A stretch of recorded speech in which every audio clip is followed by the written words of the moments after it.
the fourth edition of Musevenomics.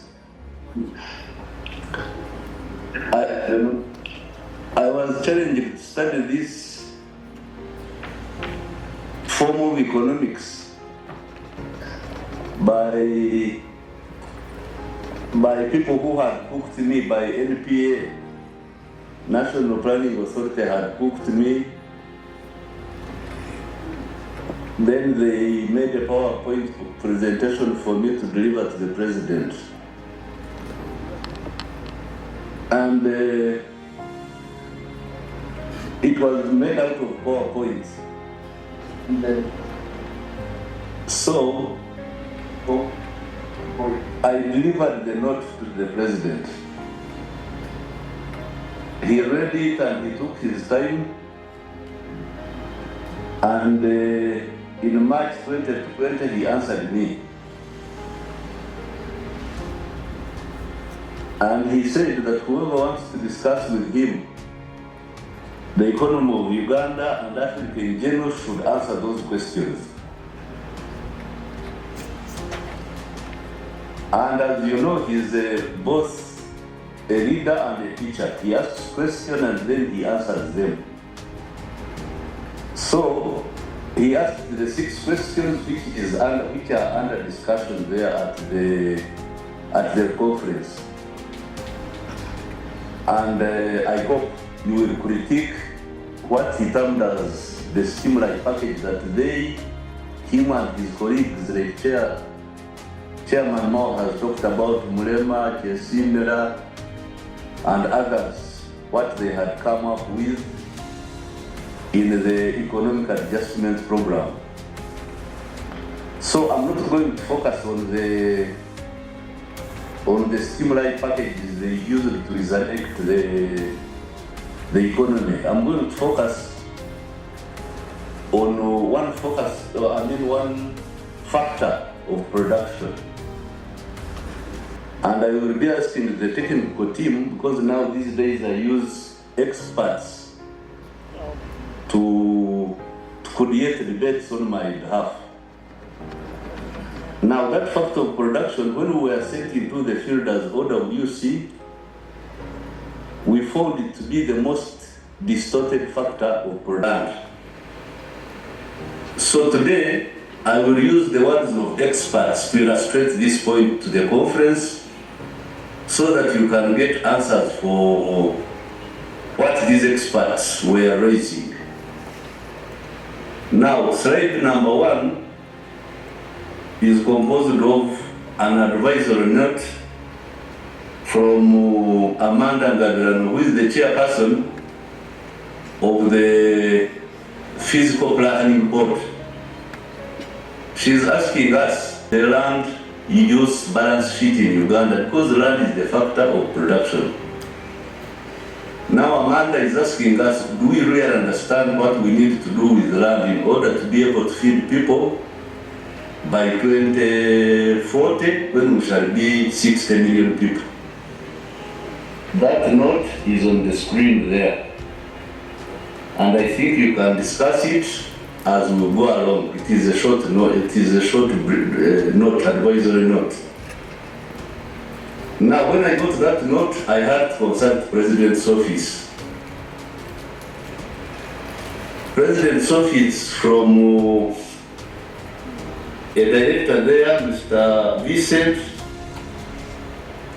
gave his own opinion of land use.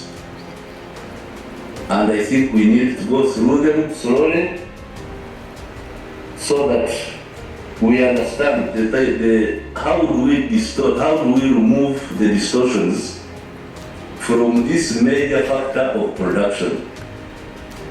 Because all the stimuli packages that Musevenomics proposes, I think 80% of them or 60% of them are based on land.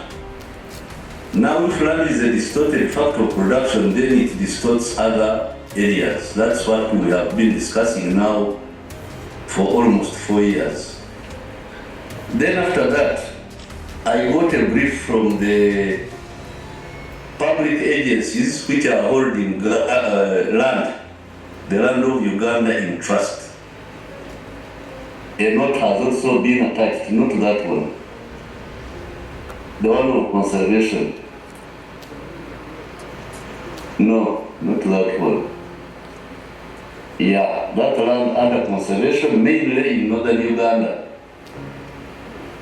where they clearly state that 4 million acres of land are under conservation, either NFA, UA, NEMA, Uganda Land Commission, through agencies of government. So that is slide number 4. Because I use the experts, I don't have so much knowledge, but I use people who have knowledge to create discussion points for me. Then slide number 4 is an advisory note, actually for which I'm fundraising money for. Study who owns Kampala, who owns land in Kampala. It is that I have that advisory note from Professor John Chibula, and he's fundraising for money to make a complete study so that we know who owns what land in Kampala, because it is becoming a big discussion point. Everybody thinks that I own half of Kampala when I have only, I think I have maximum 2 acres. And actually, if we were to ask the audience, how much land do you think KCCA owns? I don't know how many of them would get the right answer there. Then, interesting, the other week, I got a request from Internal Security Organization that they wanted to know how, when I came on Kapeka and what I'm using the Kapeka land for. Imagine you get a note from the Internal Security asking you, how did you come to own this land? It's there, but not show the budget they had attached for research. Now, these are very, very important questions for all of us. So, fortunately for me, the day when ISO came,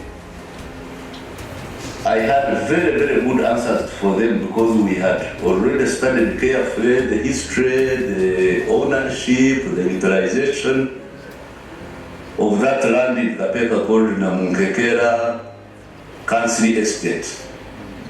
So for today, for me, I want to stimulate debate within that conference. We know the stimuli which were used to resurrect the economy.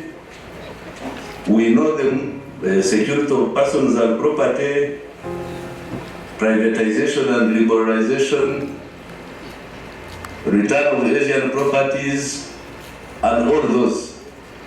But for me, I wanted to challenge the conference, the fourth or fifth edition of UDF discussions, to specifically focus on this factor of land as a factor of production, and we see how we shall remove the distortions from that factor so that we are able to utilize it maximally. Because when you read what Dr. Amanda talks about, she says there is shortage, so we must do something. Then Vincent says we must do something, but we shouldn't touch land for conservation. Then these agencies which are holding land in trust on behalf of government are not maximizing the usage. And sometimes they are the ones who create conflicts on those lands. And then this Kampala city, Kampala, who owns land in Kampala, is a very interesting subject, which I think really needs to be studied, needs to be funded and studied. Then I will ask Engineer Tubuka, who is present there. He is my specialist on the conflicting of lands, especially that one of Kapeka. If he is given time, he is going to give you insights. That is what I wanted to discuss, because even in northern Uganda right now, the issue is land, the conflict between the Achodis and the what they call Vararo, what we call migrant cattle keepers, is about land. So the keynote address, I think, is going to be given by Dr. Soloma, who was my leader when I was at the Ministry of Finance. And I think he is going to articulate all the other issues related to our attempt to reach out to the moneyless people. In the last 10 years, I have led a mission called OWC. It has not been a very easy mission because we were told to go and look for people who have never touched money. 68%. We struggled with inputs, with coffee, with tea, with all those inputs over that period. And statistically, they say we were able to reduce the people outside the money economy from 68% to about 39%. And recently, I hear even the poverty levels have gone even lower.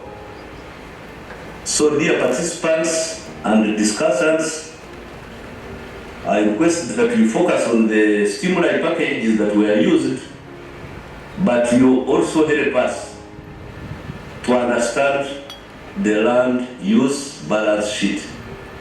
Because if we do that, I think we shall devise means on how to utilize maximally that resource. Because the land is where minerals are best, land is where homesteads are best, that's where factories are best. So if it remains as distorted as it is today, that will not help us to achieve the 500-fold, 50-fold or 500? 50-fold, 10-fold growth. So, ladies and gentlemen, if you help me to answer that question and listen carefully to the rest of the presenters, we shall produce a very big report out of this conference, and it will be helpful to us to look into the future. Because we have been discussing with the academia, with the private sector, with the ordinary mwananchi, and we are just trying to put together the economic history of Uganda, and it is very, very interesting, because from what we have been able to read, the first development plan was of Uganda as a protectorate was 1946. Now 40 years later, in 1986, that is when NRM came to power, and they hired some experts under the IDRC, International Development Research Center from Canada. And as Chairman Mao said at that time, if you look at the list of cabinet ministers, where the first cabinet of our liberation, 60%